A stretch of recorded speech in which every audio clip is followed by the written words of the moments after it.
Okay, we're live.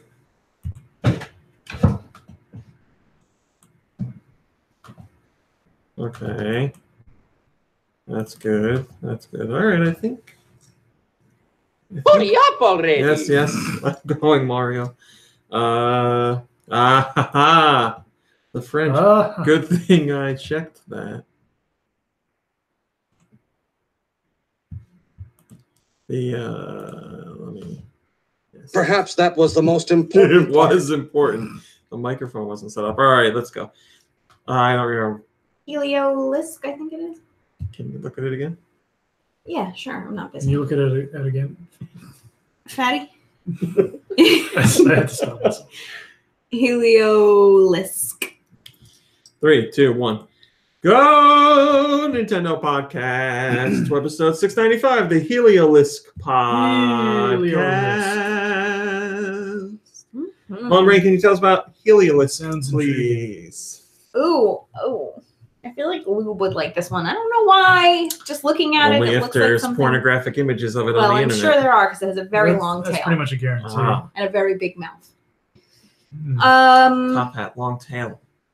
Heliolisk is a yellow Bottoms up. lizard-like Pokemon. Compared to its pre-evolution, Heliolisk's tail now has an orange stripe in addition to the black tip. There are also orange bands with a zigzag pattern on Heliolisk's hind legs. Heliolisk's head is completely black except for its yellow lower jaw. It also has 2 points over its eyes which contain blue irises. Mm-hmm. The 2 frills that this Pokemon had on the sides of its head is a Helioptile. I know. Are replaced by an orange frilled collar around its neck. A single Heliolisk can generate sufficient electricity to power a skyscraper. Whoa. Simply by flaring open their frills. Heliolisk can use this energy to stimulate, I'm reading it as is, its muscles, boosting the strength in its legs and therefore enabling it to run 100 yards in 5 seconds or 20 yards per second. What a terrible life if you were a Pokemon that just has to power a building all the time. Like, what do you do? Well, just, it doesn't say that that's what it does. It's saying that's what it could do. It's like measuring Come on, power. you know somebody's using it for that. They like lock it up in a cage and they're like, get to work. Elon Musk, that's what he's doing. That's what it is. It and its pre-evolution. Flamethrowers. Yeah. Helioptile are the only known Pokemon capable of learning Electrify. Really? Nice. Electrify. Beastie Boys song. Oh. I don't remember the name of the song, I but need more Beastie Boys in my running playlist. Do you remember the name of the album? it's Hello Nasty. It is, I know okay. that for sure. Right? I mean, how could you not run Like fast? new because I got bad news for you. No. Like good old school, like Beastie Boys. Okay, so put it on there. Like, what do you want me to tell you? Yeah, this is a great idea. I think you think it's a great idea, and then you're gonna like listen to it once and be like, eh. I mean, I love the Beastie Boys. I just don't see you like As running do to I. it Just put on constantly. Body Moving and then all the remixes. That's right, the Fat Boy Slim version of Body Moving, and that's it. I just feel like, I don't want like girls on there because I feel like that's like too kitschy. But just some of their like, No Sleep Till Brooklyn. If you're not running to that, I mean, like that. If you're gonna say girls is kitschy, I would also say that No Sleep Till Brooklyn is too. it's the But it's dinging got of the bells in girls that gets It me. has more of a beat that you can actually like Enjoy. move to. Yeah. If you're exercising, I guess. I mean, or maybe You saying girls isn't great to run to? If you are there's running, no percussion, right? listening to this podcast, I want your next thing you listen to be Girls by the Beastie Boys, and I want your feedback. Girls, while I'm running. Girls. Or maybe it's because that song was constantly playing. Daniel says, "So what you want is a good song to run to." Yeah. Jack and Mike D to My dismay. Like, all right, I'll report back because Thanks. I'll be running. Tune in next week for that. Jack Riveting and raw conclusion. meat to my dismay. This is going to be good. This is going to be real good. Mom Brain, can you? Never mind, I was just stretching. Can you finish the Pokemon, please? Yeah, it's an electric normal type. It's 50-50 male-female. They're 3 feet tall. They're 46 pounds. Thanks, Mom Brain. Roth says, "How about you listen to that Baby Shark song while you're running?" Don't even effing mention that song in my presence. I don't want to hear it. Tell Okay. him, yeah. Don't tell me. Because that's all you hear on YouTube when the kids work and they earn a little YouTube break. All It you sounds hear so is, old when the kids work. You were singing it like a couple of weeks ago. It's because it's stuck in my head. She loves it. I hate it. I hate it. It's not cute. It's not nice. It's not fun. It's not cool that celebrities do their own version of it. I hate it. Mom brain. I've only heard a few seconds of it, but I'm sure I would probably. You're being one of those people. Okay, well, here I am. There's people Now, out can we there get through who. this so I can start my embroidery? These are Christmas gifts. Can we get through what? This stupid browbeating. podcast? This dumb show every week. Hi, the Aloe Wolf and Wouter and Roth and Autumnal Blake and Giant Reggie and Daniel and Haleman and Drake Gamer and Swedish Galaxy and Sarah and Minowar Monger and Malik Halo and Timothy Honeycutt and Mother Brain and Langquin and Vash and Matt. Thanks for joining us. And Turquoise Gold Scraper. Thanks for joining us, everybody. Hello, Deonte. No, my shirt is not teasing something. It's just a regular shirt. It's from the original launch. Thanks for joining us this week. I appreciate it. Sorry for the show starting late today if you're watching live, but it's because of the Kind of Funny Games Showcase, which aired at 1 p.m. New Jersey time 1. So I was covering that.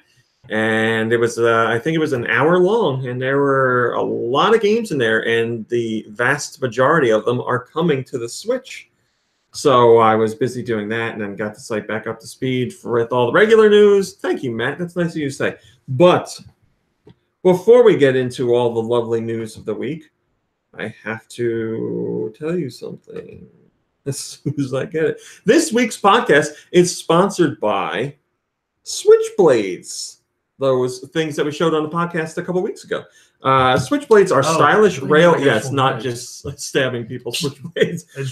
The cone ones? Switchblades are stylish rail covers with kickstands for the Switch. They easily slide into the console rails and lock in place. Switchblades protect the console's electrical leads from exposure, prevent damage to the rails if dropped, and give your Switch a very sharp and classy appearance. They have a built-in kickstand. Did I say appearance? I think you did. Appearance. They have a built-in kickstand that provides high stability and folds out of sight into the console profile. Yeah, let's see what they said. Hello, Mitchell Miller. Is that Mitch Miller? I don't think it's Mitch Miller. The Mitch Miller.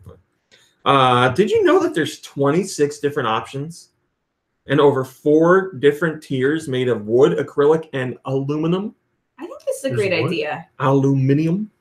Yes, there is wood. Like wood paneling wood? Yeah, we have them actually. Yeah, they're very they're nice. Right there. I can go grab them in a second. Classic. Kickstand feature allows for adjustable viewing angles over the stock kickstand. Yes, it is much improved over the regular Switch kickstand. Prices start at just $15. And the Kickstarter ends December 15th, so you got a week left. They hit their goal already. They are good on their goal. But if you want to buy these, then get over to the Kickstarter and kick in some cash. And they say in light of the holidays, they have a special Let's Go Pikachu and Eevee basic hardwood option. So thank you to the Switchblades team for sponsoring the podcast this week. So if you want to find a Kickstarter, you can obviously just search for Switchblades on Kickstarter, or you can search specifically Gravilogic Switchblades. That's Gravilogic. Gravilogic Switchblades. No joke. 100% serious here. I really do like these things. I liked them. The first iteration didn't even have the kickstand part, and I was like, oh, I like this idea. It's you know, looks nice when you're covering up the rails and you have your Joy-Con charging and something else. But then they added a kickstand. Hello, Cammy. They added a kickstand part. And I was like, that's even better. Mom Brain, can you talk a little bit while I try and find them? And go. Well, I don't know about you guys, but I just want to put a PSA out there. The holiday season is nice and all, but I think it's also a really important time to keep check of your mental health, because it can be a lot of pressure all the family and the pressure of gifts and the whole shebang. That's enough. We're done. I just want everybody to know that if you're not really feeling in the holiday spirit, I said that's enough. You're not alone.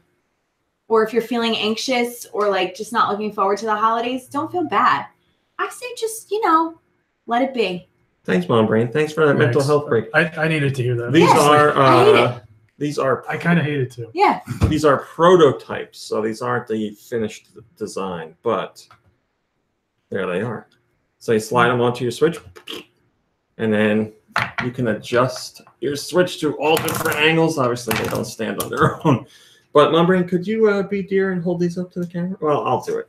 Okay. I'm happy to help. This is your QVC chance. I'll show them, and you talk about them. If you'll note, you get both for a low, low price. This is not just one you're getting. The value story here is huge. Now, if you look closely, this looks like is it real wood? These prototypes are not, I believe. Okay. But you will be getting. Well, you wouldn't know that they're not real wood. I'll tell you that. I'm getting wood right now. You got to lift it up a little more. It's a very high quality There you wood go. substitute. Yeah. So it'll clean up easily. It just puts that really finished look on the sides of your Switch. So if you're a person who wants your Switch out and displayed, and why wouldn't you? Because you're proud and you're a gamer. This is perfect. We should note they're not machine washable, but Now- hand washing, they will always look practically brand new. Hello, As Haleman. long as you take care of them. Now, who is this for? This is for the gamer in your life. This is an opportunity to get someone who has a Switch, something that they probably don't have, but will use, because games can be hard to buy for people, right? You don't know what That's they right. like, what their preference is. Okay. Thank you, That was Mom very Brain. good. Thank you. Can we great. send this to the queue? No. I was just Can we thinking. send this to David? but I was just thinking today about. No how I new really wanna segment work cool there. today because Nikki Hill is not here. I think he's going to be on next week's show. Nikki so. Hill was here last week and we didn't do it. Well, yes, because it's my fault. It's my fault. I didn't have enough time. But yes, we should next week. But that means this week I get to talk about stuff, and Nikki Hill isn't here to contradict everything I said. And to talk over every sentence. Do they smell nice? Says the Aloe Wolf. They're prototypes. I mean, Clean. they smell like the bag that they were in. Okay.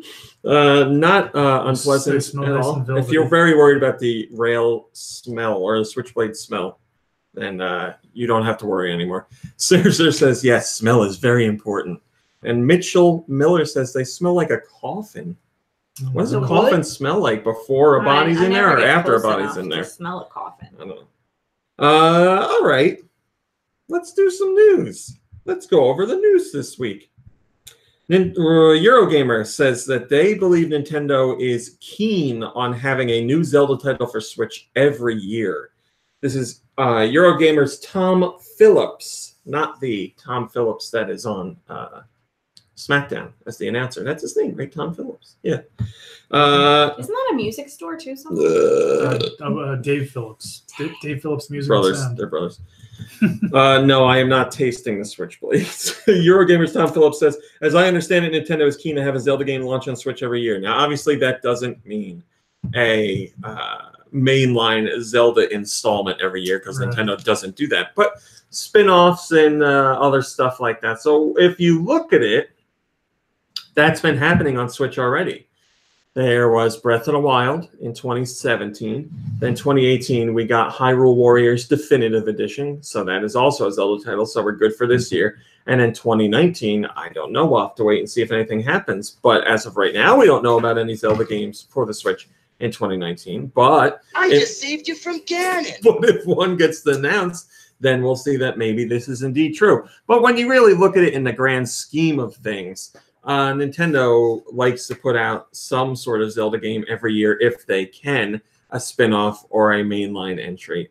So we'll see what happens. It wouldn't be too crazy or out of the question. I just want to make sure people understand, again, they're not talking about turning traditional mainline Zelda games into a yearly franchise because that's not what Nintendo does, and we've seen how not well it works for some other franchises. Causes a lot of fatigue. Autumnal Blake says, without remakes and spin-offs, I don't think the quality could be maintained. They could do multiple Majora's Mask type asset recycles, but that would make the games get stale. Yeah, I wouldn't worry about it. Nintendo's not going to be like, oh, Breath of the Wild did really well. Let's do a Zelda every year and drive it into the ground. So Don't worry, it's gonna be just fine. We don't need to do that because the game is out. Okay, this, yeah, we're talking about this definitely. Hello, Santiago. Thanks for joining us. So, every country, it seems, has, I hope the live streamers and YouTubers are enjoying watching that cat butt all over the place. Every country, or most countries, you can't stand in front of the microphone, dude. Dude, come on. Go somewhere. We need to time out. Bye. Has some sort of talent show. They're very popular nowadays. Televised talent shows. Oh, sure. There's Jesus Christ, how many of them are there on just in America right now? There's a ton. Yeah. Every channel's got one. Yeah, it's always, blank has got talent. Yeah, it's like a singing talent Like show, or a talent. general talent show, or a dancing talent show, or What is it? The X Factor. X Factor. That's big in. Yeah, I think X Factor is one of the ones that like birthed this whole movement. Oh. And here we have America's Got Talent, and multiple singing shows, American Idol. They brought back American Idol. Whatever the one is where people's chairs Voice. spin around. Yes, The Voice. So these shows, talent shows, are all over the world, and we are looking at one in China this week because. Are you losing your voice? I don't know. Am I? I think he's becoming a man. It's finally happening. Congratulations. In China, on this talent show, a man went on to perform a musical act, and he took out 2 Nintendo Labo Joy-Con pianos and played a song. So that's fine, people go on talent shows all the time and play music. He just chose to play it with a Nintendo Labo piano. Here's the thing, though. Do people lose their minds? He did the standard internet meme joke by saying, I made this. And he wasn't saying, like, I made this as in I built this and Nintendo put it out. He was like, these are my creation. I made. And he wasn't joking? No. Okay, he was referencing. No. Hello, Joe. Hello, Joe. What confuses me is, aren't those things like manufactured in China? I don't know where Nintendo has the Labo things made, but Nintendo. Or maybe it's Japan. I'm not sure. Nintendo doesn't have an official presence in China. Okay. Their products are sold there through third-party retailers and stuff, but Nintendo officially doesn't have like the Switch wasn't officially released in China or anything like that. I'm just curious how he could get away with this. So I know when I did this story, people were going to say, like, maybe he meant he made it like we all make Nintendo Labo because you take it out of the box and build it. Yes, I went through the Chinese message board where this was originally posted and did Google Translate and read through a ton of comments to make sure I knew what was going on. He showed this on TV. He said that he made it, and not meaning that he built it like we all do. He was passing it off as his own device. The judges on the show had no idea that it was from Nintendo. And I don't know if he made it through to the next round or not. That I'm not sure of. But the producers of the show and all the team involved with the show never did anything about it. Like they never made comment, never said anything. And a lot of the Chinese public that was watching this show took to their social media platforms and was like, this guy didn't make this. This is from Nintendo. How could you let him say that? Your words are as empty as your soul. You're misleading people and all that stuff. So turned into a big thing. And there was on the Chinese message board a little bit of discussion about maybe he was just saying he made it, and the producers of the show made it look like he made it to try and pass it off as him faking, or as something that he himself made, but he wasn't advertising it like that. But no, it appears he was saying he made it. And then furthermore, the song he played was Steve Aoki. It was an original song that he wrote. It was a Steve Aoki song that he did a cover of, but that was never mentioned either. He never mentioned Steve Aoki. The producers never mentioned it. So he just, at the very least, he performed someone else's song and didn't say who it was from. So it's just a big mess altogether. I don't know what's going to happen with the show, if they're going to like make an announcement or a correction or anything like that. But the Chinese public watching the show were wise to what was going on there and started complaining about it. That's good. Sean Snukda says, immediately after his appearance, his pants quickly combusted. Liar, liar, pants on fire. Oh, duh. I'm sorry. So, yeah, if there's any more updates on that, I will certainly let you know, but I thought that story was really interesting. Joe says, Mom Brain looks like she's reading some harrowing stuff. Oh, I'm cross-stitching, which is harrowing, quite frankly, if you've never done it. Mom Brain. Yes? Pokemon Let's Go sales in the UK are tracking higher than Pokemon X and Y in less time. That's a pretty big deal. So Pokemon Let's Go sales in the UK after the second week of data is tracking or are tracking higher than Pokemon X and Y did in their first 3 weeks. And that's even more notable because at the time when Pokemon X and Y launched, the 3DS had a much bigger install base because they launched later in the system's life. And the Switch is lower install base because it's younger in its lifespan right now. So that's a pretty big deal because obviously Pokemon Let's Go and Smash Bros. Ultimate are the two games Nintendo is expecting to be real hardware and software drivers for the holiday season. And in the UK, which is Sony territory, it seems to be working out really well. Hello, Antonio. Thanks for joining us. Sean Snakta has the top-rated comment. Oh, no, we're not doing that. Sean Snakta has the top-rated, or has the first comment as well. He says, impressive indeed. I had a blast with the main story. The new mechanics made it an enjoyable return to Kanto rather than just another remake. Those same mechanics make the post-game more fun too. Finding and challenging all the master trainers is a nice addition. The connectivity to Pokemon Go also meant I'm not missing out on any Pokemon by only getting one version of the game. I just moved over the handful I was missing. Yeah, you know how it is. More often than not, people see something and it doesn't turn out to be exactly what they want it to be from like the first trailer, and they're like, well, this sucks, and anyone who likes it sucks, and then that's just the narrative that runs. And thankfully, there are some people out there who are like, you know, I don't know if this is going to be for me, but I like the franchise. I'll give it a shot. And they're like, I'm glad I gave it a shot. It turned out to be pretty enjoyable. That's what happened here. But yeah, there's other people who are like, you're dumb for liking this. It uses Go mechanics. And I've talked about all this before. So boycott it. Yeah. Mitchell says, my wife is a huge Pokemon Go player. I bought her Let's Go with the Pokeball, and she told me yesterday that she thinks it's too easy and is losing interest. Should I be impressed or disappointed? Well, have her finish up the game and then do the Master Challenge or Master Trainer Challenge and see how that goes. Then she'll shut up. That'll shut her up. Finally happening, something that people have wanted for a long time. Speaking of Pokemon Go, trainer battles are coming to Pokemon Go. So you will be able to fight other Pokemon Go players. I don't know how it's going to work, if it's online or locally or anything like that, but I'll read you a little blurb here. Beginning this month, trainer battles will allow you to challenge a friend or another trainer at any time. Challenge another trainer using a battle code. There you go. Assemble a team of 3 Pokemon and see who comes out on top. When trainer battles are completed, both participants will receive great rewards, including a chance at rare evolution items. So something that people have wanted in the game since the original reveal trailer for Pokemon Go. Has certainly taken a long time to come out, but it is coming out, and it's happening this month. So now it's going to be time to put up or shut up. You think you're the best real-life Pokemon trainer in the world? Then you better get ready, because you're going to have to prove it soon.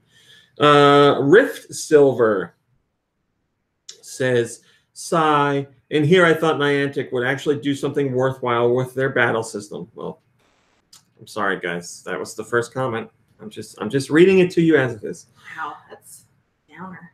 Debbie Downer. We had a rumor this week which didn't pan out, but I do believe the rumor to still be true, and I'll explain why.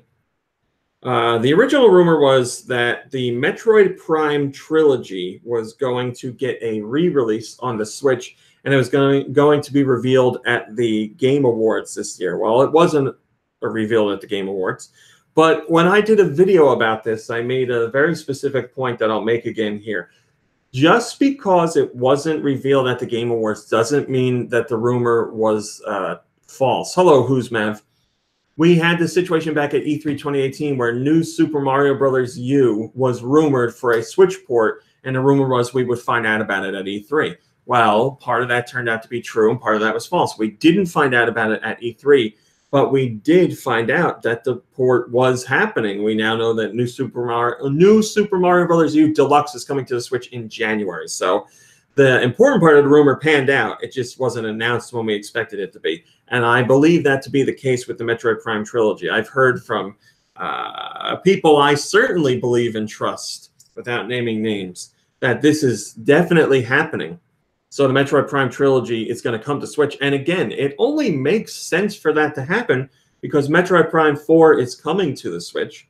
So why not refresh the memory of people so they know what happened in the other Prime games? So let them play 1, 2, and 3 again, or for the first time. I mean, Prime came out on GameCube, Prime 2 came out on GameCube, and 3 was on the Wii. And if you didn't buy the collection on the Wii, then it's been quite a long time since you played those games. Or again, maybe you've never played them at all. So it'd be a great time to pick those games up again.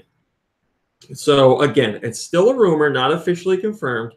We will find out for sure as the year rolls on, obviously, but we'll just have to be patient. Sean Snocta says yes, but he says yes in the M. Bison GIF yes way. So it's more like, yes! Hopefully it's an HD remaster, but even if it's not, it'll look beautiful on the Switch screen.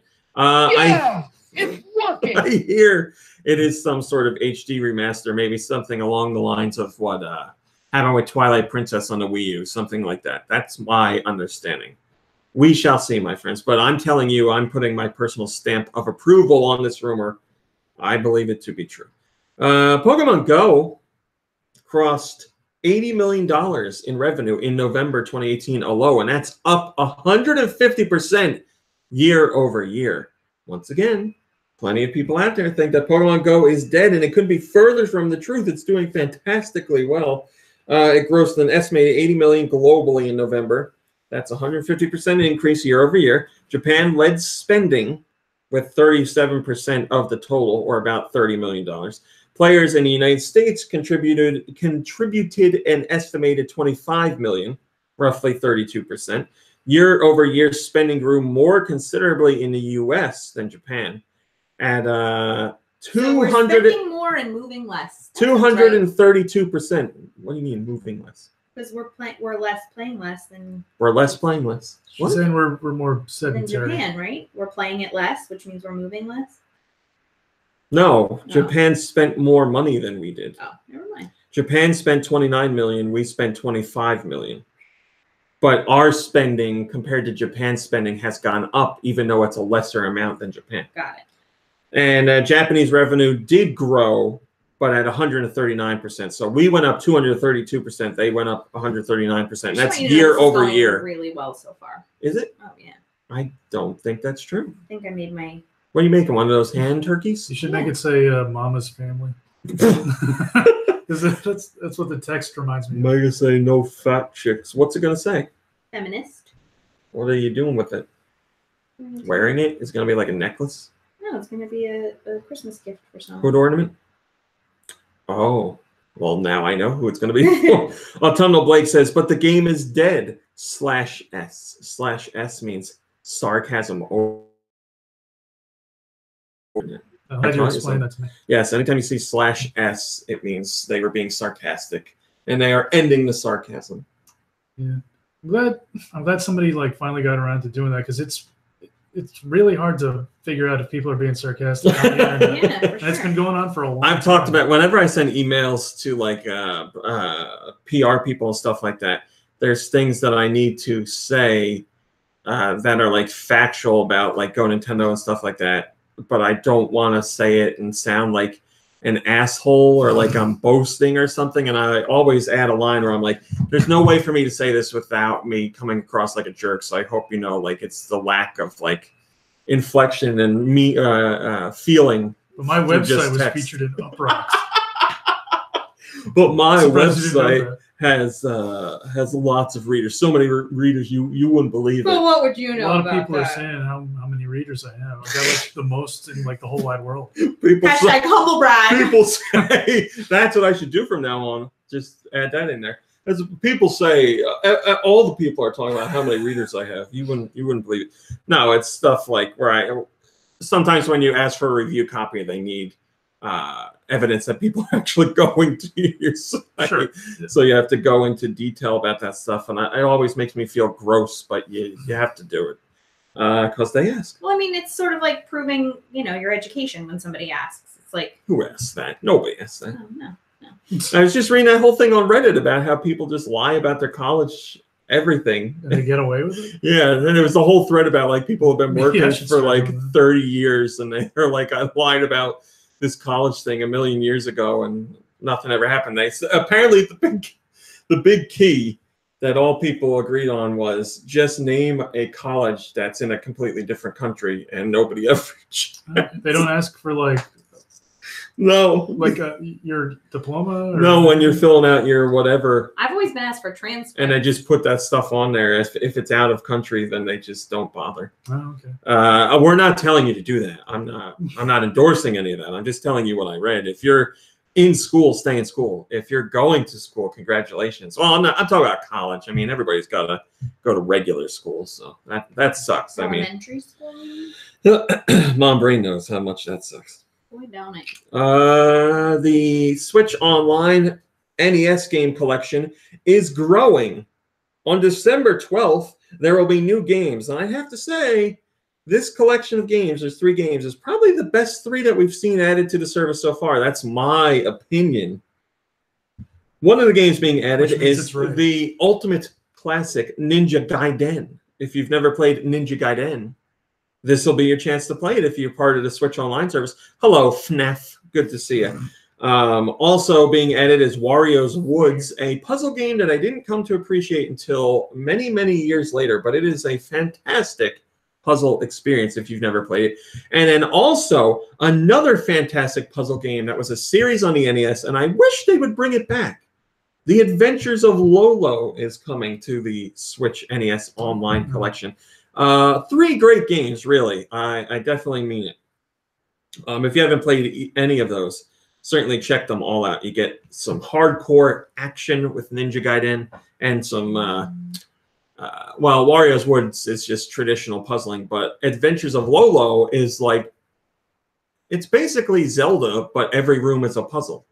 That's what it's like. Like you're a character moving around in like a top-down dungeon. There were 3 of them? I don't remember, but they're really good. They're a really good game, or a really good series. And Lolo and Lala had cameo appearances in Kirby's. That's right. Kirby's Dream Land. Now you can see where those characters originally came from. I don't know why they were trying to kill them, but yeah, I don't know either. Autumnal Blake says, "I wonder what the SP version will be this time." Yeah, Nintendo likes to sneak in a special version of some game on the NES collection for Switch Online, and we never know what it is until the update happens. So on the 12th, we will find out if there is a special edition, which there probably will be. Fortnite. This was leaked and now confirmed and available. Fortnite has a new mode. It's available to Battle Pass people this week, but available to everyone next week. It's a creative mode where you can fly around the island and make your own stuff, basically. So it's a little bit Minecraft-y. You can also establish your own rules and change settings like gravity and where you spawn and time limits and all that kind of stuff. So if you want to build things or you just want to make a very custom, specific type of match for your friends and family, then you can do that with this. Autumnal Blake, you are killing it with the first comment. He says, pretty cool feature to expand gameplay possibilities. Of course, people are going to make something crazy with this. That's definitely true. Lots of giant penises and the like, because that's what people do. Swastika. God willing, yeah. Everything offensive you can think of. Well, I don't. I'm not. What? No swastikas. Penises, okay. Though. Yeah. And you know what I'd like to see every once in a while we're on the subject? A vagina, maybe. Well, I mean, like, why is it funny to see a penis, but it's not funny to see a vagina? They're funny. I think they may be like harder to create. It's funny to draw a penis because you can easily draw a penis. Anybody can draw a penis. Like Anybody can have one too, but not anybody can have a vagina. I'll tell you what. There's like they're also they're easier to identify. Yes, like, much. Sometimes like you try and you draw a vagina. There you go. And they're like, what is that? A clam? Hi, Rotten Tanuki. Hi, and Jordan. You could say yes, it is a clam. A bearded clam. Yeah, I mean, if there was like basically what we need to do as a people, as a society, we need to settle on one specific one general type of vagina drawing that we can all agree. You're right. That's a vagina. You're right. I mean, but just in case you were wondering, all vaginas look different. See, that's the thing. Every penis is exactly the same. 100%. Really? Yes. Yes. Yes, it's true. I'm gonna need that proven. They're all the same size. Santiago says they're all an inch long. They're all tiny and pale. Santiago says this conversation, LOL. Moving on from penis discussion, Pokemon Company is apparently working on a new mobile game. This is according to a LinkedIn profile or a LinkedIn job listing that specifically comes from the Pokemon Company. So this isn't some guy who's like, I'm working on a Pokemon game. This is Pokemon Company. And their listing specifically says they're looking for a principal game designer to work within a team of designers, engineers, artists, producers, and testers to create an upcoming mobile game. Well, I mean, that's it. Flat out right there. An upcoming mobile game from the Pokemon Company. And again, later on, it specifically says that they're looking for people who have 5 years or more experience in the mobile game design industry. So there's definitely a mobile game in the works from Pokemon Company that's new, not an addition to something that's out there. Entropy says the Pokemon Let's Super Go Yo. I mean, yeah, maybe they'll just keep adding stuff to Go after their games because Pokemon Go was so successful. They're like, every one of our games has to have Go in it now. You know what they should make? Pokemon Go-Gurt. Oh, yeah.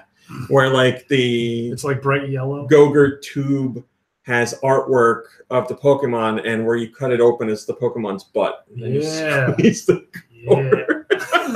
Give me that Snorlax Go-Gurt. I want that Mr. Mime Go-Gurt. So. The name Snorlax Go-Gurt. Nintendo Labo, according to I just thought of something really gross. Time. Well, do you want to share? Maybe during the after show. Okay.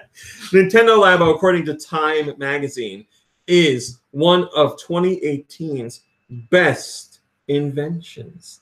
You heard that right. I think it was. I'm going to click over to the article to make sure because I'm reading off of Nintendo's tweet, but I think it was one of the best tech inventions. No, just best inventions. I like. Time says, usually with video games, all the fun happens on player screens. Not so with Nintendo Labo. Said a Kids Bubble. We know what they are. We know all that. We know all that. Nintendo producer Kawamoto says the aim was to combine physical and digital gameplay. While build and play toys that connect to electronics aren't new, Labo is unique in the gaming world, where controllers are typically store-bought and rarely fun in their own right. The conceit has clearly struck a chord with consumers. Nintendo has sold more than 1.39 million Labo kits since launch. Nintendo does a lot of stuff. Nintendo Labo is one of their weirder things. But it's really deserving of a bigger audience. I hope it finds a bigger audience. I mean, selling 1 million units isn't bad by any stretch of the imagination, but I'm sure Nintendo was expecting it to be a bigger hit. And the thing, when it comes to expanded audience stuff like this, it doesn't follow the traditional retail sales that games see, where like your first week is really big and then it's downhill after that. You could... That's a really funny comment, Lanquin. I'm going to say that in a second. You could see it just catch fire at some point where it just everybody starts talking about it and it takes off. It's not like a traditional game thing where it launches and just. So there could be something that sparks more interest. Hello, Nader Die, and I hope it does because I really like that. And Mom Brain, you do too. What? Nintendo Labo. Oh. I am a big advocate for Nintendo Labo. It's a very cool idea. I understand it's not for everybody. Don't get me wrong, but I do think there's a very big audience that would really enjoy it. Like I'm surprised Dorothy doesn't. Connor got it for his birthday, I think. Oh yeah? Yeah. I didn't know that. Well, I was wrong. Yeah, they got to get That's like right up his alley. Ariana Grande in one of their commercials. They had Ariana Grande, but they didn't have. I mean, I know she was on like the. She was on a Jimmy. She was on a Jimmy Fallon thing. Yeah, it wasn't like an official. Well, Nintendo was involved with that. Yes. Oh. Lanquin had a comment I want to read. So I'm talking about Nintendo Labo, and Lanquin says that Chinese talent show guy made Time magazine.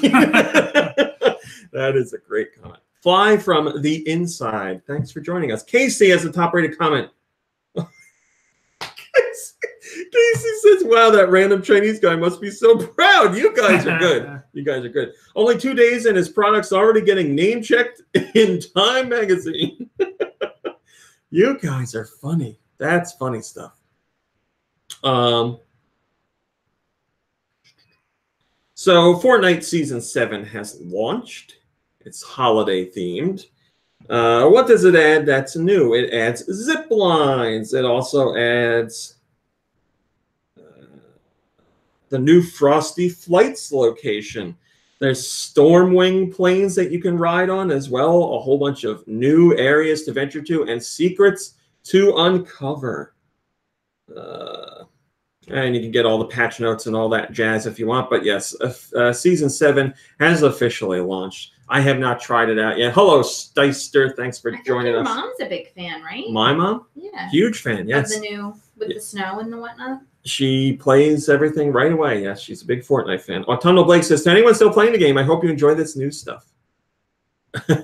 Princess, I'm sorry, PRC Nintendo USA says, wow, shade. Yeah, there was a little shade there, Autumnal Blake. To anyone who still plays this, you losers. Yeah, I mean, Fortnite's still huge. Europe. What? Yeah, I clicked the plus. This goddamn GoNintendo. Europe digital releases. What did Europe get? They got, obviously, Smash Brothers Ultimate, the big game of the week. Also available, though, let's not forget everything else that came out. Gear Club Unlimited 2, Toki, Roller Coaster Tycoon Adventures, Sega Mega Drive Classics, or as we call it in the States, the Genesis, Ultimate Runner, Hello Neighbor Hide and Seek, Carcassonne, the board game, the classic board game, Katamari Damacy Reroll, Demetrios the Big Cynical Adventure, Battery Jam, 8-Layer Arlen Series Deluxe Pack, so that's 3 games in one,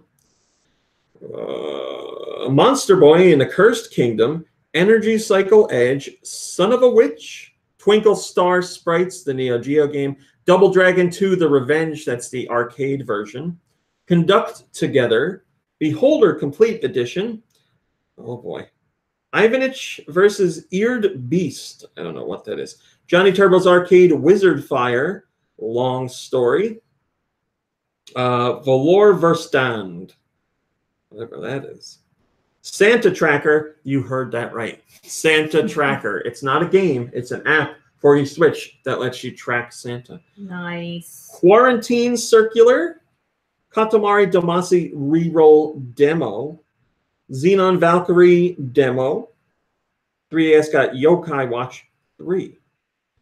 So yeah, there's a whole bunch of good stuff in the eShop this week, not just Smash Brothers, although we all know Smash. Hello, 1GWX. We all know that Smash Brothers is going to get the bulk of the attention. Autumnal Blake says, of course I'll be playing Smash, but I'm also excited for Katamari. I hope it doesn't get absolutely cannibalized. Yeah, I think Katamari is going to get hurt, especially over in the UK, or especially over in Europe, because there's no retail release over there, which makes me sad. Why won't this work? All right, so this week was the Game Awards. And there was a lot of Nintendo stuff in there. The rumor, like I said, Metroid Prime Trilogy wasn't there. Metroid Prime 4 wasn't shown. But those were rumors with no evidence. Especially Metroid Prime 4. That was just something fans wanted to see. But we did get a lot of Switch stuff, so I'm going to talk about that right now. First up, the pre-show revealed a brand new game for Switch called Sayonara Wild Hearts, which is so up my alley. It's unbelievable. It's like cel-shaded, and it's it says it's like a pop album game. So there's like different bands represented by groups in the game, and you ride on motorcycles and chase each other and fight with swords and all kinds of stuff. I don't even know how to describe it. You just got to watch the trailer, but it looks amazing to me. And obviously, with a big focus on music, the music seemed really good as well too. Who makes that game? I don't know. I think they're called Siguro. Okay. I think. I was wondering if they had made anything else. Yeah, they have. Just off the top of my head, I don't know. One of the biggest, if not the biggest, reveals for the Switch, because it's an exclusive and it's tied to a super popular franchise. The Switch in 2019 is getting exclusively Marvel Ultimate Alliance 3. So the third installment in that franchise, as you know, Marvel is extremely popular right now, and the Switch is getting an exclusive Marvel game. So all your favorites will be in there, like all the old X-Men and the old Iron Man, the Hulk, Guardians of the Galaxy people, and all that. Spider-Man's in there. This is developed by Team Ninja. Okay. So again, that's coming out 2019, and it is exclusive to the Switch. Yes, Wolverine. Captain America, says Omar.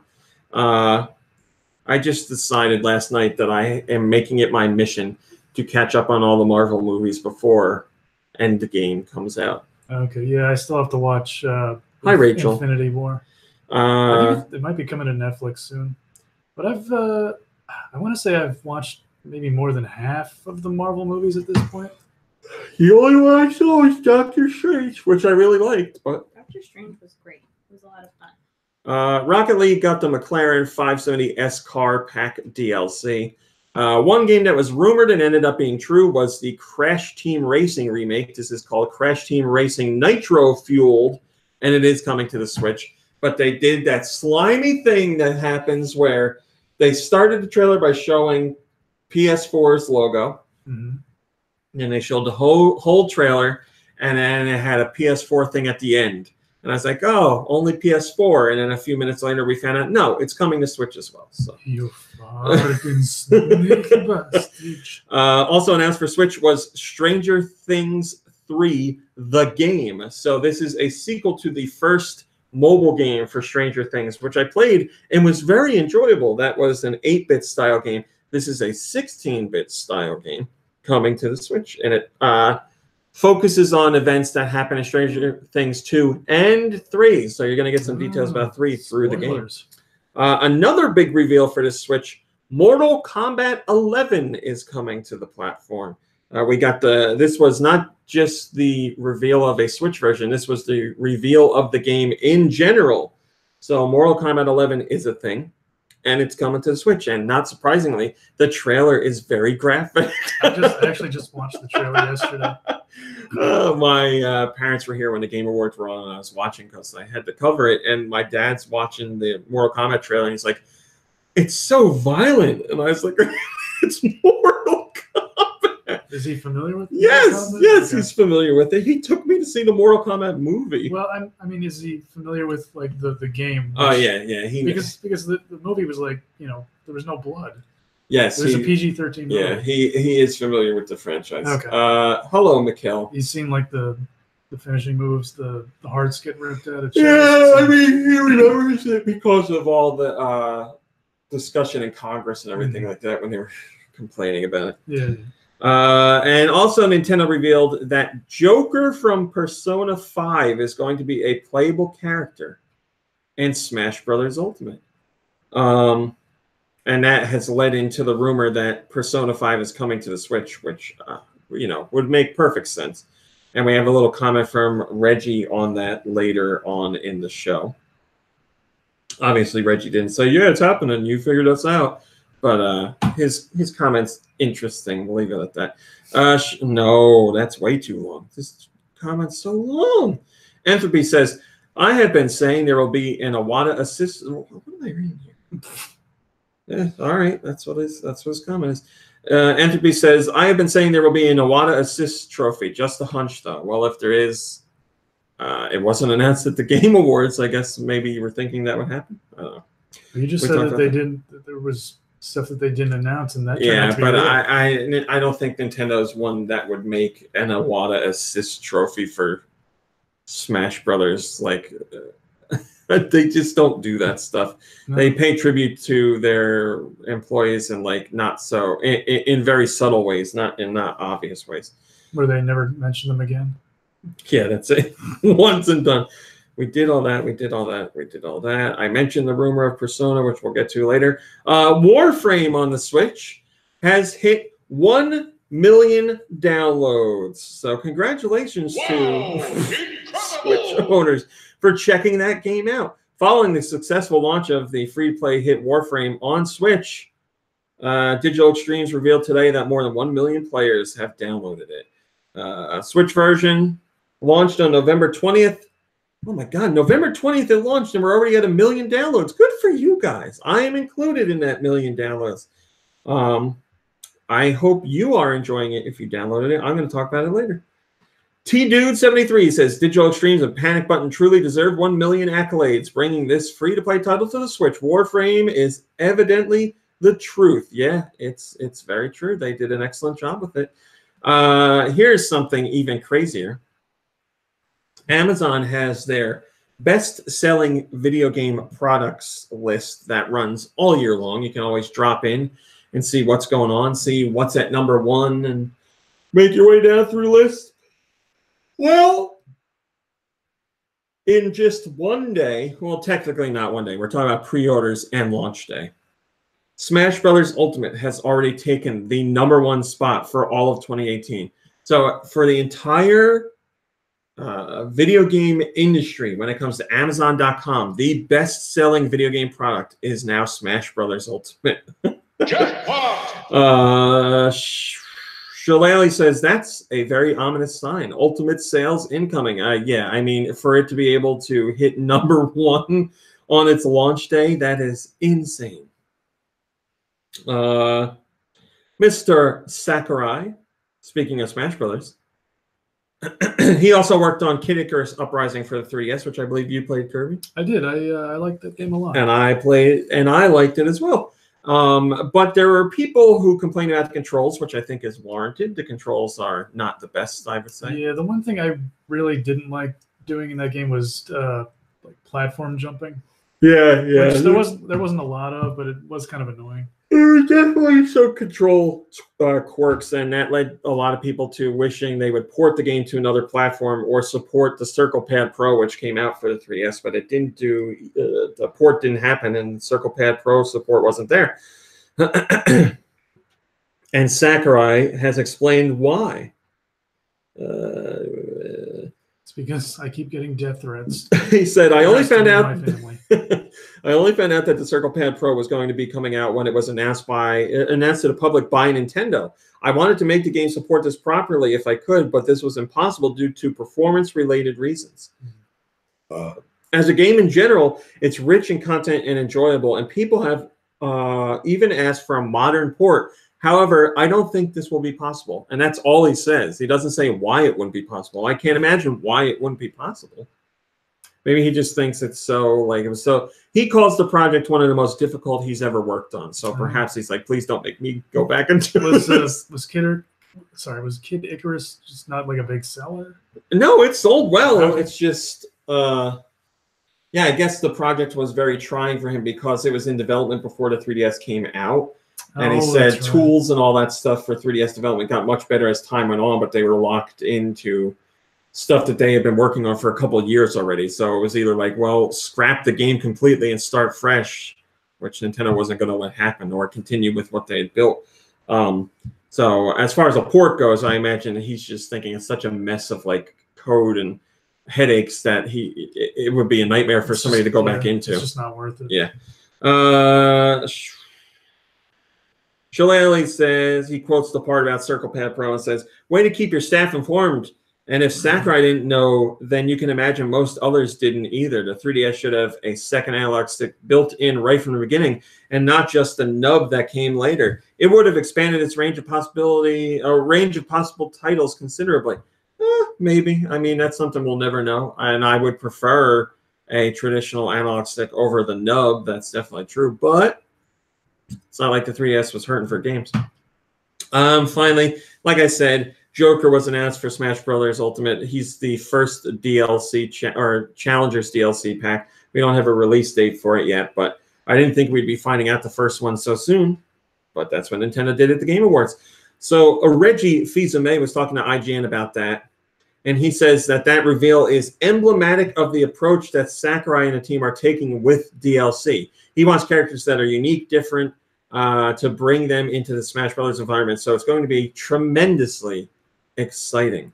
Mr. Sakurai, he's not only a student of Nintendo franchises, and obviously he's had his hand in a few, but he's a student of video games from a total perspective. And so he's been a driver in really thinking about what type of character coming into Smash Brothers Ultimate would bring just a whole different level of fun and enjoyment for the player. That's been the approach. That's the thinking. I hope the fans are excited by the announcement of Joker. I hope they're looking forward to the future announcements. I hope it gives them confidence to just go buy the Fighter's Pass. That way we can get the latest fighter. No, that way they can get the latest fighter as soon as it's available and continue building out their roster for Smash Brothers Ultimate. Yeah, so he's saying Joker is indicative of the kind of DLC you can expect for Smash Brothers Ultimate. In other words, we have no idea who it's going to be. It seems like even our wildest guesses are going to be completely off base because I don't think anybody was talking about Joker coming over, but people are very excited to see that. So it seems like anybody could be possible now. I don't even know. And then IGN also asked Reggie about Persona 5 coming to the Switch because that rumor came out right after. Makes total sense. The rumor says that Persona 5's port to the Switch is going to be announced the day the Joker DLC becomes available on Switch. Atlas has a great relationship with Nintendo. The whole rumor makes perfect sense. So he was asked, and Reggie says, I can't comment on that. Again, from our perspective, we've been clear. We want all the best content on our platform, all the best content, all the best developers. And so our job is to continue growing the install base for Nintendo Switch to drive engagement for our players to grow the audience. As that happens, then developers see the opportunity. That's Reggie's way of saying, yes, you have inside information that is correct. That's what he does. Hello, J2 Blue, and hello, the Namekian Clown. Laugh every time. JD says, sigh. Pretty sure you can do characters that are unique, different, and also significant to Nintendo. Also, clones exist. Lots of clones. Well, here's the point. Nintendo wants characters that haven't really appeared on Nintendo platforms because they know it woos in potential customers. So if you're just going to do like, here's Poochie from Yoshi's Island, and Nintendo fans are going to be like, oh, that's great. But here's the real truth. Nintendo fans were going to buy Smash Brothers anyway. Yeah. So they want people who are going to be like, oh, Joker's in it? Now I got to get this game. Don't get me wrong. I would love Poochie to be playable, but... Is Fortnite going to be in Smash? That's so good. That's so good. I want Fortnite in Smash. What character? No, Fortnite. That would make people really angry. Oh, yeah. Hello, Stakona.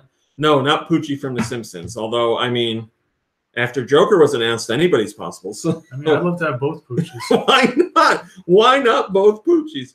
Yeah, we'll see what happens here. Two Poochies. It's very exciting because now it seems like anybody could be possible. I would imagine if they are a spirit in Smash Brothers Ultimate, then they're not going to become a playable character. So you can eliminate a whole bunch of people right there, or characters right there. I don't even know where to begin to guess for DLC, but that's what makes it exciting, that all kinds of possibilities are there. That's it. Man, that was perfect timing. I am so Yeah, there you go. Swedish Galaxy 94's got it. Tetris. Put the Tetramino in there. Tetramino. It's a Tetramino that can change between all the other Tetraminos, so whatever shape is necessary. The true power of Tetris. That's it. Kirby. Yeah. What have you been playing? Well, this past week I've actually been playing Spider-Man. Oh. Ooh. Are you enjoying it? I am. I forget how far I am in the game. I just reached level 15. So I don't know. I've been Yeah, I've been trying to do a lot of side missions, the same as you did when you were playing it. I really kept up with them as they became unlocked. I was like, I'll take a break from the main story and do them because you can unlock a whole bunch of stuff that's useful for later on. Yeah, I'm enjoying it. Like you said, it's fun. Combat is fun, and it's fun just getting around. Yeah, it really is. From one point to another, and that's always like, those are the two major things you want, like a sandbox open world type game. Yeah. And it's a solid example of that kind of game. Do I have any complaints? I certainly complained enough. So I mean, I do really enjoy the game. I think it's a great game. Yeah. Were you the one who said it felt like a game from like, I don't know. Were you the one who said it felt like kind of dated as far as like gameplay? I said that about God of War, the new God of War. Oh, that's what it was. But I also said in Spider-Man there was one particular side quest that felt like it was from a Spider-Man like movie game from like 10 years ago. Like it was crappy. I thought it was very crappy. Which one was that? Because I might have done it already. It's like, cell phone stuff. It hurts me now. Yeah, the mission you're doing for Harry Osborn where you have to like stay between those two. Like, it's so dumb. It's so dumb. I don't. That's really what it is. It's like cell phone towers are gone crazy, and it hurts my suit. I better be careful while I take out these towers. Yeah, and there's the ceiling of cell phone whatever, and floors, cell phone, whatever, and you got to stay in between. And it like shifts up and down. Yeah, you're swinging from like helicopters. It was really annoying. It's real bad. It's real. That is by far the worst one. There's a whole bunch of fart cloud missions, which were like whatever, but that cell phone one was particularly bad. I was like, oh, who designed this one? This guy needs to go. But I'm glad you're enjoying the game. It is a lot of fun. There's also there's QuickTime events in it that kind of remind me of a game that would have, come out like 10 years ago. Yeah, and one of our favorite funny moments is that QuickTime event from that other Spider-Man game. I'm going to die. Yeah, there are QuickTime events. There's not too many of them, but the problem is you don't know when to expect them. Yeah. So they like sit back to watch a cutscene and somebody like throws something at you and it's like hit the button. You're like, oh crap. I hate when they do that. Yeah, do they still do that in like other AAA titles nowadays? Like, it seems like they don't. I can't think of one in recent memory that has done that. No. Okay. No, there's still the stuff like games still do the thing where it's like, lift the heavy door by mashing the A button a whole bunch of times. So I'm like, still doing this. Nobody does that, and it's like, this is fun. Just hit the button and open the door. I get it. It's not really a complaint, just something I noticed. Yeah, because I've never really had an issue with QuickTime events. They don't bother me too much. No, the only thing that bothers me is when like, I feel like Spider-Man doesn't solidly establish like it's gonna do those things. Like if a game sets out right from the beginning, it's like there's gonna be QuickTime events during the cutscenes, and I'm always ready for it. But Spider-Man, the vast majority don't have them, and then every few action ones do in there. So yeah, that annoys me. But QuickTime, I'm not I got nothing against QuickTime. Oh yeah, and then there's also the one where like there's a circle, closing in on a smaller circle, and when at just the right moment you got to hit that button. Yeah, and it does it weird. It does it. Yeah, I screwed it up a couple of times. It does it in a way that I didn't think it normally. Like it closes in on a circle, and there's I guess a green circle. Yeah, something like that. I thought once it got in there, it wanted you to hit it, but it wants you to let it get down to like the center before you hit it. And I was like, all right. Hello, D-Max. Hello, Kim. Yeah. Well, I'm glad you're playing it and enjoying it. It's a lovely game. I was just thinking about getting the DLC last night. Is that it? Yeah, that's about it for me. Don't tell my dad I'm playing it because it was one of my Christmas gifts and I opened it early. I won't say anything. Mom Brain, Yeah. you play anything? Nope. Not a thing? Romy, Yes? what have you been playing? Oh, I have been playing a lot of stuff. Well, let me start off by talking about what I forgot to talk about last week, and I only forgot because I'm dumb. It's not a reflection of the game itself. I've been playing Warframe on the Switch, and I am really enjoying it. I've been playing it with Lube, and we're getting a couple more people in there, too. It's a lot of fun. I knew Warframe existed, and obviously it's been around for a number of years, but I just never played it. But with it coming to the Switch, I obviously learned a lot more about it because I've been talking about it. And I was like, oh, this sounds like it might be fun. And it seemed like it would be up Lube's alley as well. So I told him about it. And he's like, all right, I'll check it out. And we both played it solo. I mean, the game's always online, but you can take on missions by yourself if you want. So we started off like that. And then the next night we went on and played together. And we had a ton of fun. And then we've played again since then. And we're going to play again soon. It's just... so the Warframe world is so chock full of stuff and intricate details and all these crazy mechanics and everything like that, which you learn very slowly as you go. But the important thing is the very base mechanics of how Warframe works are very easy to understand and very easy to pick up. So at a very base level, you understand how the gameplay works, and you can just get in and play and have fun. And you like figure out those other things as you go along. And obviously, if you're playing with other people, which is what the focus of the game is, you have those other people to bounce off of and learn things from. So Lube and I have been doing that. It's a blast. It's if I had to describe the gameplay, I would say it's like a faster-paced Mass Effect. Okay. It definitely plays out like Mass Effect. Like the combat. Like the combat, yeah. And Lube said that to me too when he was playing. He was like, it reminded me a lot of Mass Effect. Except it's much more fast-paced. Your character is a lot more nimble and quick and can do all kinds of crazy stuff. But you get to pick different characters, and there's a bazillion different weapons to pick from. So like Lube has an automatic rifle and a side gun, and I have a bow and arrow and like throwing blades. Oh, okay. So like if we're on a mission that requires stealth, I'll go in and pick off a few people, and then Lube will run in and like take out anybody else that's in the room that already saw us and stuff. So it's a good, you get a good mix of different skills between people who play, and then you have other skills as well based on the character you pick. So it's like you can push people, you can pull people, you can bring them together and like make an explosion. There's like a magnet field you can throw out that'll keep a group of enemies in a certain bubble, or in a bubble for a certain amount of time. So you can just like say like, oh, there's 6 really tough guys over there. Let me cast this thing. It locks them all in there, and then you can throw in a grenade and take care of them.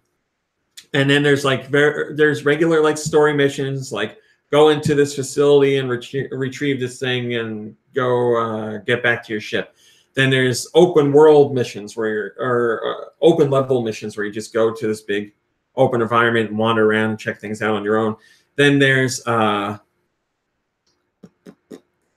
do you call it? Where it's wave after wave of enemies. Gauntlet? No. Wait, what do they call it? You know, there's a term for that. Yeah. But anyway. Like horde. Horde. Mode? Yes, thank you. So there's horde modes too, which Lube and I were doing. No, hard. It's pronounced hard mode. And you get every 5 waves you clear, you get a better item drop or loot or whatever. So we did some of that. I really like the game. I really like it a lot. Combat feels really satisfying.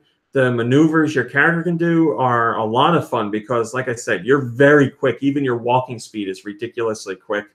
And you can jump and flip and spiral and run along like zip lines, and you can do like big moves where you jump down for something and like stealth kill people.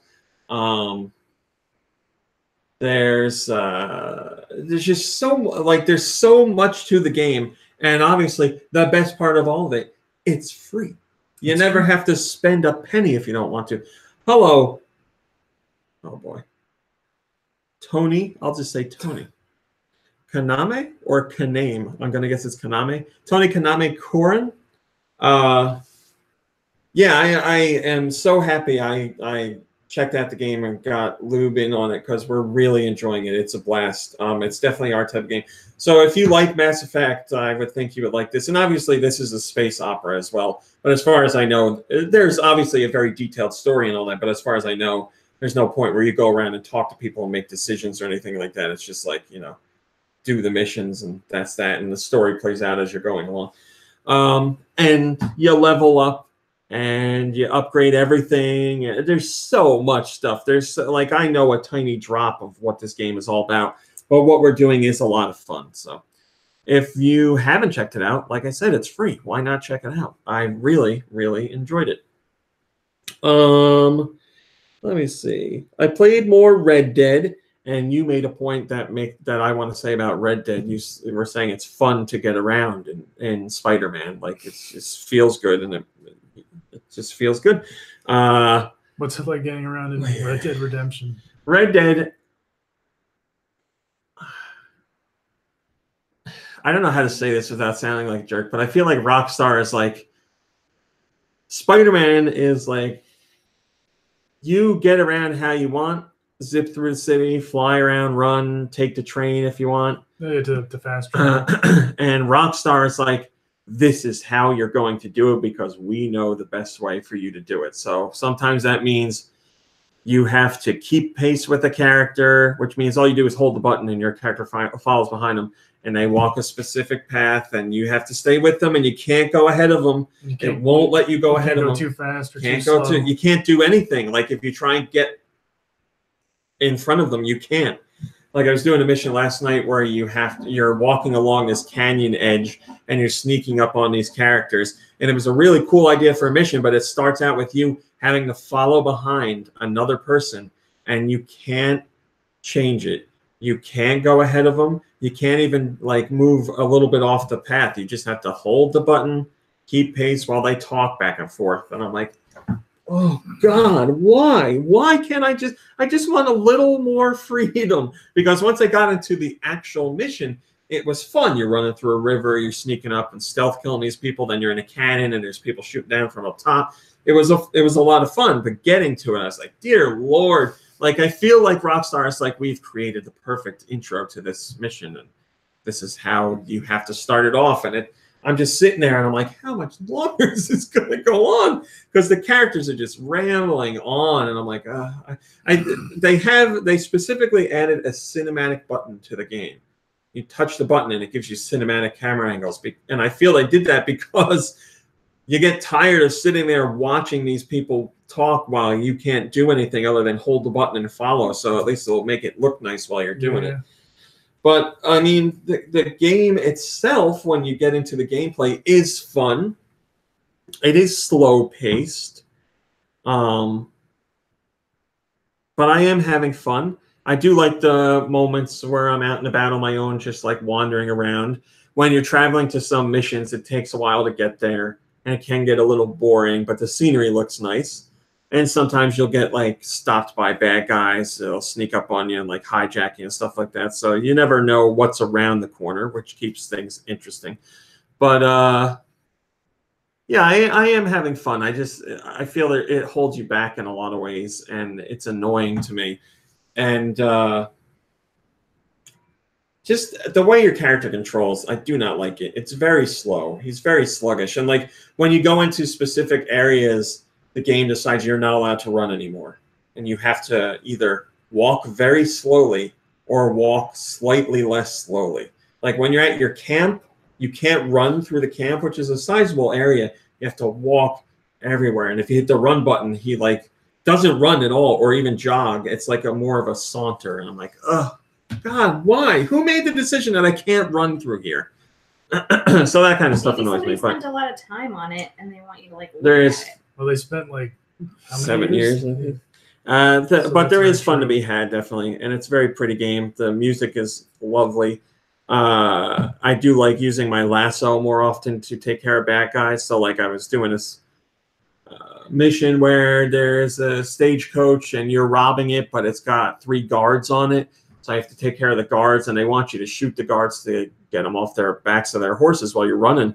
But instead, I just used my lasso while I was on horseback and roped them and yanked them off the horse, and the horse just like runs away, and the guys are back there like yelling at you. And it's like, this is a lot of fun. Hello, Blood Ocean. So yeah, I am having fun. Dude Michaels has been asking me to make a character for the online section because he wants to go online and make a gang. And I just did that last night, and I was crying from laughing at how the character creator is very limited, so you can't be like, I want to make, like I originally went in being like, I want to make a wrestler. I didn't know what wrestler yet, but I wanted to make it look like a real life wrestler, but you can't really do that. There's not enough customization. So I just went with, I'll make somebody stupid looking. Mom Brain, this is my character. Yeah. Oh my god. What's the name of your gang, by the way? I haven't played online with him yet, so we don't have a gang name or anything. Hello, Gristlefoot. You just have to go on and like do your first mission to open up the game. So that's what I did. My character's name is Trash Boat because that's what I've been naming everybody lately, and I named my horse Jenkum. I mean, he does look like trash. Trash Boat rode in on his horse Jenkum. Jenkum. And also in single player yesterday, I was at this camp where there's this big shootout. And there were a couple horses wandering around, and I was just like checking things out, looting some dead bodies, and like I walked towards a horse and it ran away from me, but it ran over to like a campfire, and I felt terrible because the horse caught on fire. Oh no. And died. And it played like real sad music, and I was like, I didn't even know that could happen. It plays music when a horse dies? It did, yeah. It should. It did. It played sad music when the horse died. It wasn't my horse, but now that I know horses can catch on fire, I knew bodies could catch on fire. I didn't know that. I mean, it makes sense, obviously, but so now I'm going to be extra careful with my horse. Oh yeah. That's good eating. Also, the game has glitched on me a couple times, which is annoying. There's this guy in the middle of the woods who's yelling for my help, and I go up there and he's being attacked or stalked by like a cougar or a mountain lion or something. And I went up there and I shot the mountain lion with a shotgun, and I killed it.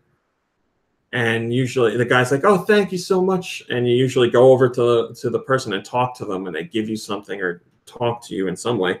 And this guy just stood there like this by a tree, perfectly standing still. And when you hit the button for options, you usually have like greet or antagonize, and it had nothing. Both of them were grayed out. So it's just a guy standing there like this. And I was like, oh, I guess the game screwed up. So I took out my gun and pointed it at him, and he ran away. So I was like, oh, well, that's that, I guess. So little weird stuff that happens. When I was playing online last night, you have to do, like I said, one mission before you can open up the whole game. So you're playing that with strangers. And the mission is steal a horse and take it to this stable for like black market horse selling. So I'm doing that. And the map shows you where to go, and it shows you the path you're supposed to take. But I always like split the difference and go like directly to where their point is. So I'll run through the woods and stuff like that. So I'm on this horse run. It's terrible. I'm on this horse running through the woods, and I see like the place where I'm supposed to go off in the distance. And, I'm just running, and I didn't realize there was like a train tracks in front of me, but it was like platform up here, and the train tracks were below. So my horse went to jump over it. It hit the wall on the other side and just, I guess it broke its neck. And the horse was laying there dead.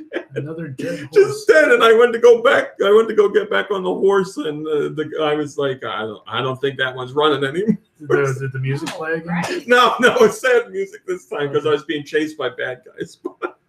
Oh man, I felt really bad, but I was also laughing a lot. So I played that.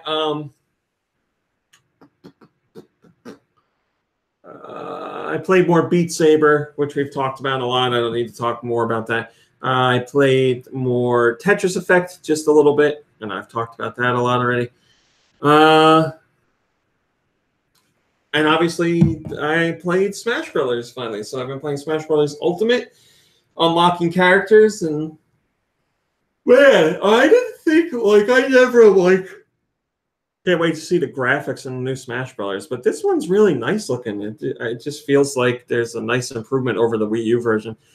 But I am doing the World of Light mode, and I don't know how people feel about World of Light. I read a couple of reviews, and some of them were complaining about World of Light, and I'm not going to say there's not stuff worthy of complaining about, but I feel some of the complaints come from the restrictions of an embargo. So World of Light takes 30 hours or 40 hours, and they had to rush through an embargo. So they're World of Light is a slog and it gets boring and stuff like that. And I feel that's because I had to put in so much time with it in such a short time span. I'm playing it and I really like it. So for those who don't know, World of Light, well, it's a single player stuff, but World of Light is just a giant map that will let you unlock all the characters. It's one of many ways to unlock all the characters. But you go around to these little spheres on the map and you do a battle to continue on through the map. And it's a battle against one of the characters and they have a spirit imbued in them. So it's I don't know, Snake with the spirit of Cranky Kong. I don't know. And Cranky Kong makes them do more damage or something like that, whatever the case is. He makes Snake hit you with his walking stick. So you beat that and you move on and you just wander around the map, and certain parts of the map are blocked off because you need a spirit to fix something or open up something on the map. There'll be a bridge that's broken, and it's you need a spirit that can fix this bridge, and eventually you'll collect one or find one. And there's also spots on the map like a cave or a tomb, and you send in spirits to go exploring, and they collect things for you. It'll take 4 hours or 6 hours or something like that. So yeah, I mean, I'm enjoying that. I play classic mode too. Everybody knows what classic mode is. I just need to get into what Smash is all about for everybody, playing it against other people. So I'm having fun with it right now. I am enjoying World of Light. I just am very excited to get into. I'm very excited to get all the characters unlocked and get to some real Smash Brothers stuff. I guess that's it. I'm sure I'm forgetting something, but that's it for now. Let me do a question. You can send your questions to GoNintendoQuestions@gmail. God damn it. GoNintendoQuestions@gmail.com. That is GoNintendoQuestions@gmail.com. You can ask questions about Nintendo or video games in general or whatever you want. We don't care. We're happy to answer all of them. Wow. Most of them. I said all of them. Today's question comes from Pratt Trap. Pratt Trap says, "Hi, GN crew. Here's a simple question. If the podcast members join the Smash Brothers roster, what would your move sets be?" Well, mine would be beard, something working on a computer. I guess I would have some wrestling moves. That only makes sense.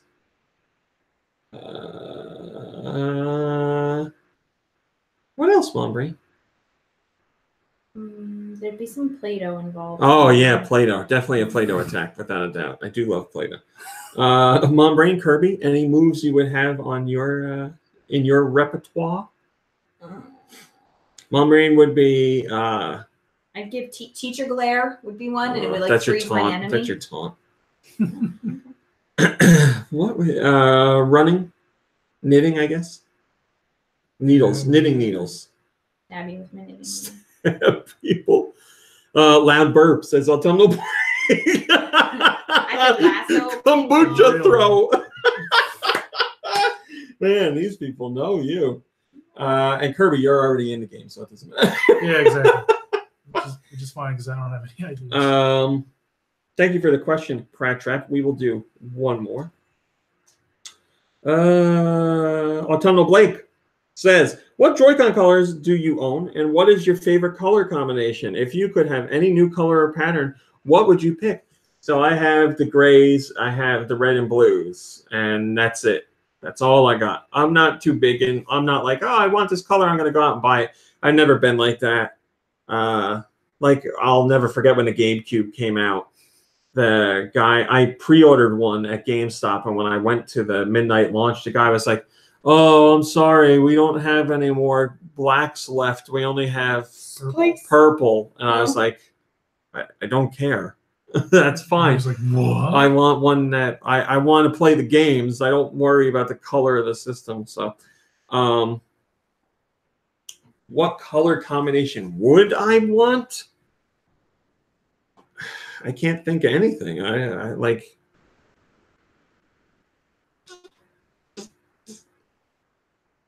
No, there's nothing I can think of. I mean, I do think all the color options are good to have. Don't get me wrong. I really do think like that's good because a lot of people do care about that stuff. So I like Santiago and Joe are talking about like NES or Super Nintendo themed colored Joy-Cons. That would be cool. Like a gray and purple or something like that. Yeah, that is a very cool idea. Stuff that harkens back to classic Nintendo platforms. Great idea, guys. But yeah, me personally, I don't really care. Cersei says the neon yellow look particularly nice. Like a highlighter yellow? It is like a highlighter yellow, yeah. Thank you for your questions, guys. I greatly appreciate it. Mom Brain. Yeah. It is that time. Yeah, here we go. Mikkel says, all pink is the only way to go. I guess I like the look of the all blue. I do like that. Come in. One more. Give it one more. Bing bong. Hello, Kevin Harvey. I thought you were going to say Kevin Hart. Hello, Kevin Hart. Thanks for joining us. Well, he's not busy anymore. That's true. Just hanging out and watching the podcast. How does your dad feel about that? I haven't seen him to ask him. I don't know. Oh, that's right. He's a fan. Big Kevin Hart fan. Okay. Yeah. Was, I guess. I don't know. I got no idea. Very likely my dad has no idea anything happened. I got music. You want to hear it? You want to hear it? Oh. Okay. First song today comes from Glitter Bubble. No. Off to a bad That start. is not how I'm starting today. No, for no particular reason besides the way that things are formatted on my computer right now. Okay, so today's very first song comes from Jess I. And I gotta find it. Nope. Yeah.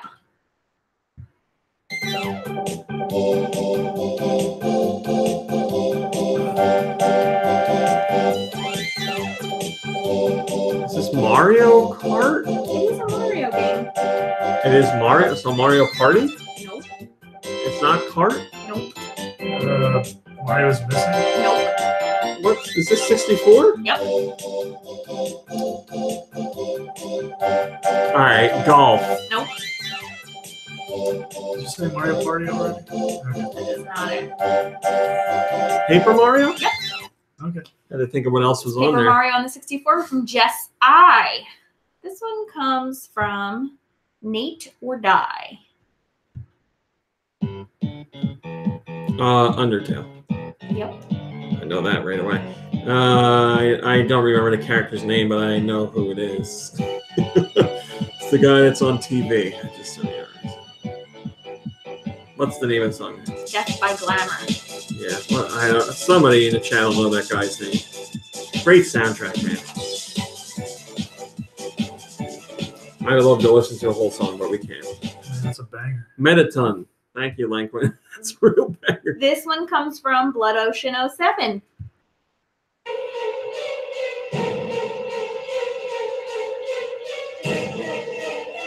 You're real anxious.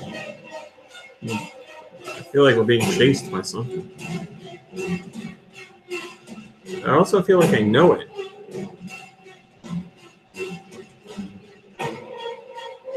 Do I know this one, Brent? Couldn't tell you. I don't even know what system. I don't either. Oh boy. Nightmare Creatures. No. Whoa. It's spooky. Yeah. Fatal Frame? Sounds like a Resident Evil, is it? Good guess. Silent Hill. I think so. No. A spooky game. A spooky game. Do you know it's spooky? Looks spooky. Feels spooky. Little Nightmares. No. Slender Man. No. Outlast. Yes. Really? Is that on the Switch? Yeah. Oh, okay. 1 I and didn't even 2, know. yeah. That was Outlast, and it came to us from Blood Ocean 07. This one comes from Andy the Zombie.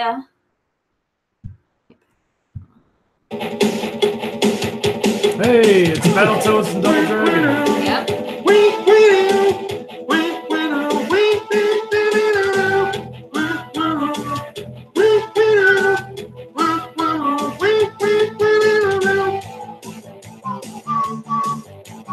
Yeah.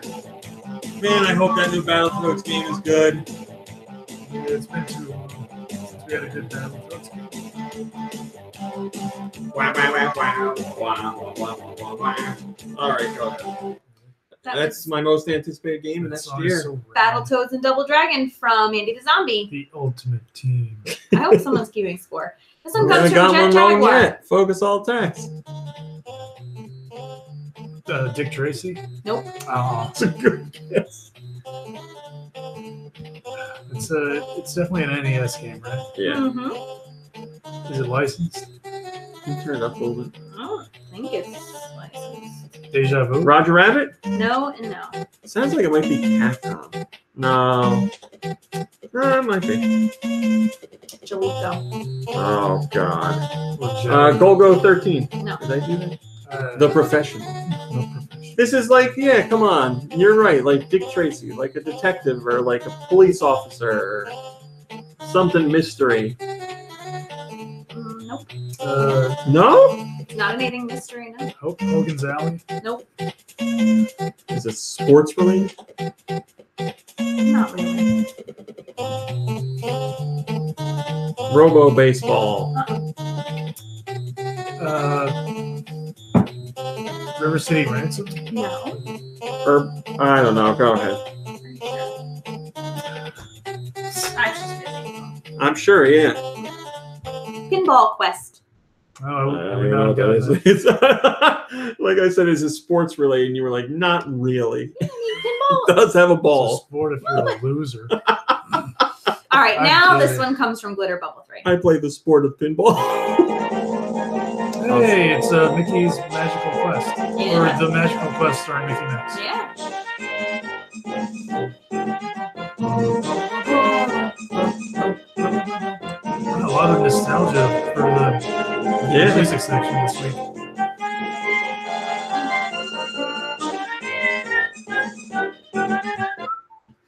Yep, that was The Magical Quest starring Mickey Mouse, and it was from Glitter Bubble 3. This one comes from Mikey3319.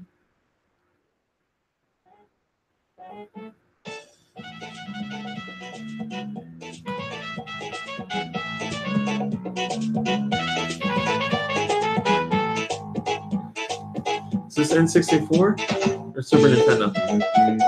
I think 64. So bad. It's so bad. Earthworm Jim No. 3D. Twinkle, twinkle, little star. License? No. Well, I guess.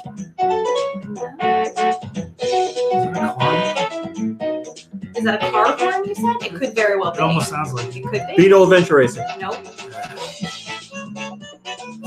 Is it a racing game? No. What the hell is this? It's so painful. Go ahead. I don't know. I don't want to know. Paperboy. right, there was a Oh, Paperboy no. Right? Isn't that awful? That was Paperboy from Mikey3319.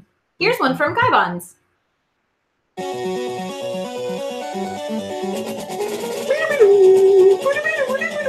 Did he pick my favorite song on purpose? Maybe. I This is well, what is this? It's Castlevania, but it's not Castlevania: The Adventure. No. Castlevania, 2 on Game Boy, whatever. Yeah, Belmont's this is The New Messiah. Uh-huh. Love this song, man. It's such a good song. If you sent that on purpose for me, thank you. It's a lovely song. There's one coming up last. I'm saving it for last that is like just for me. And I love it. Flicky. No. All right. So that was Castlevania 2, and it came to us from Gaiden. This one comes from Jumbotron.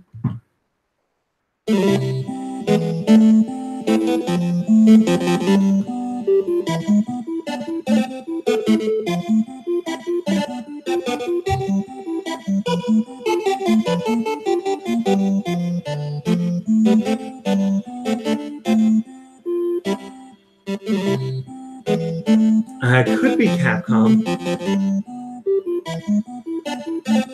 I don't know. I got nothing at all. Yeah, me neither. We got nothing.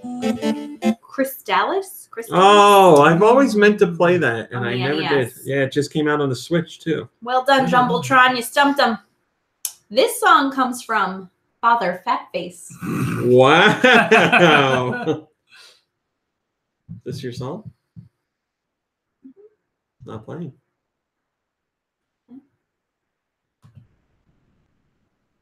Where's your song number? I already played. This is a great song.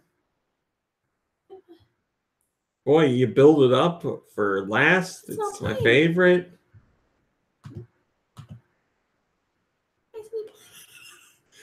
Just search the name of the song on YouTube and play that version.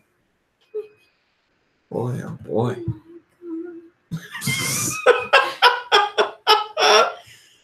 Bear with us, everybody. I love how you're like completely thrown off. Just tell me the name of the song, I'll play it for you. I think that would be cheating. It's my show. I decide what's cheating. My show. We've missed 3 so far, so I have a feeling. I guess we'll know this one. I think so. I hope I do you justice, man. I mean, so far. Oh, okay. Oh, yeah. What is this, a remix? It's a remix. This is a cat trap. Cat Trap. I gotta find a better one. I will find you a better one, Mom Brain. Calm down. I know this is very stressful to you. I was wondering what it would be that you were so excited about. I don't understand. How did both of us own that? Woolworths, Damn. man. Woolworths. You did. So good. Who sent this in? Father Fatface. Yeah, which makes perfect sense because that's the cat's name.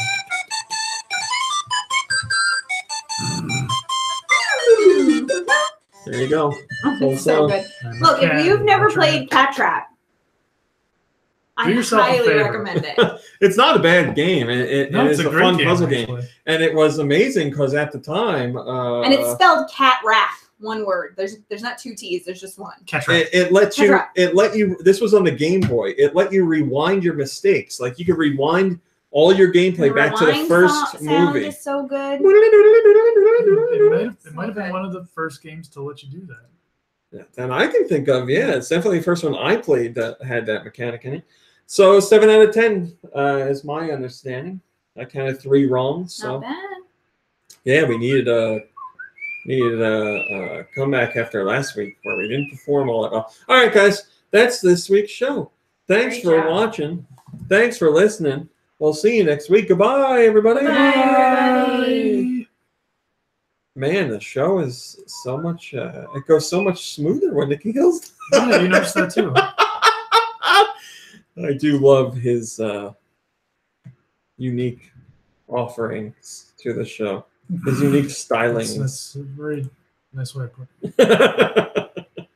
it. Sarah says, Thanks, RMC, Mombrain, Kirby, and Manch. Great show as usual. Bye, everyone. Kisses and hugs.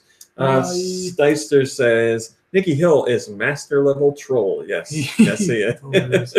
in all of life. In all of life. It's not a podcast persona.